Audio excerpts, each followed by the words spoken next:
Oi, gente! Bora lá para essa questão, tá? Essa questão, ela é um pouco mais... Na verdade, ela pode parecer que é de cálculo, mas ela é mais teórica. Se você analisar direitinho as alternativas, você consegue excluir muitas delas, tá? Então, bora lá, bora ler a questão.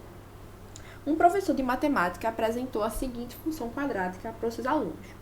F1, né, em função de x é igual a x ao quadrado mais 2x mais 1. Em seguida, começou a alterar os valores do termo independente de x dessa função, né, obtendo 3 novas funções.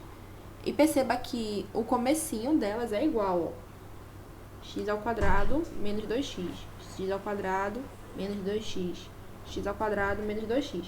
O que muda é só o termo independente, como ele falou, beleza? Aí, isso formou novas equações, né? Formou a equação que ele chamou de F2, a equação que ele chamou de F3 e a equação que ele chamou de F4. Todas em função do x. Aí, sobre essas funções, né, que ele formou, é correto afirmar que elas interceptarão o eixo x nos mesmos pontos, interceptarão o eixo y nos mesmos pontos, terão o mesmo conjunto imagem, terão a mesma abscissa, ou seja, elas vão ter o mesmo x do vértice, ou terão a mesma ordenada, terão o mesmo y do vértice. Pessoal, eu quero que vocês parem e pensem um pouquinho. Porque, vê, se a função como um todo, mesmo que tenha mudado um pouquinho, entendeu?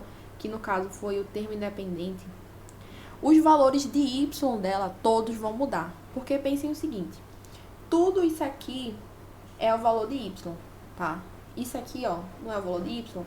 Y não é igual ao que tá a esse outro lado, esse lado direito da igualdade. Então, os valores de y vão mudar, tá? Então, eu não posso considerar nem o ponto B, nem o C, que é o conjunto imagem. Você sabe que o conjunto imagem, por exemplo, deixa eu desenhar aqui uma equação qualquer para ficar melhor para vocês verem. O conjunto imagem, por exemplo, dessa parábola aqui.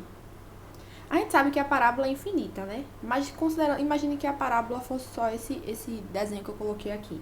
Então, o conjunto imagem seriam todos os valores de y que tem correspondência no gráfico, né, da parábola. Então, o conjunto imagem seria tudo isso aqui, ó. Por quê? Para todos esses valores de y, eu tenho um ponto na minha parábola, entendeu? Então, o conjunto imagem são vários valores de y que tem correspondência no gráfico da parábola, tá? Então, também o conjunto imagem vai mudar. E, consequentemente, o y do vértice também vai mudar. Aí você fica entre a letra A e a letra D. Interceptarão o eixo x nos mesmos pontos ou terão a mesma abscissa. Vê, a abscissa, no caso aqui, eu não gostei como ele conceituou a abscissa, né? Porque a abscissa é o eixo das abscissas, é o valor de qualquer valor de x.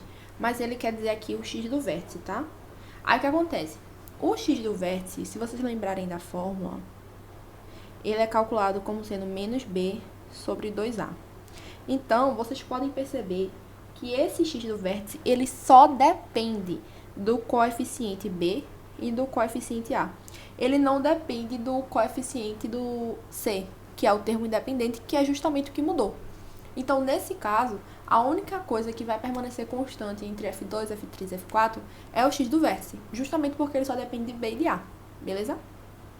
E o A está errado porque está dizendo que vai interceptar o eixo x nos mesmos pontos. A intersecção do eixo x é justamente as raízes da equação, se lembram? Então, é x1 e x2, por exemplo. E x1 e x2, para calcular eles, vocês se lembram que a gente tem que calcular delta, né? E delta é b ao quadrado menos 2 vezes a vezes c. Então, para calcular a raiz da equação, a gente utiliza o delta. E para calcular o delta, a gente utiliza o c, que é o termo independente, que foi justamente o que mudou de uma equação para outra. Por isso que a letra A não pode ser, tá certo? Então, gabarito, letra D de dado.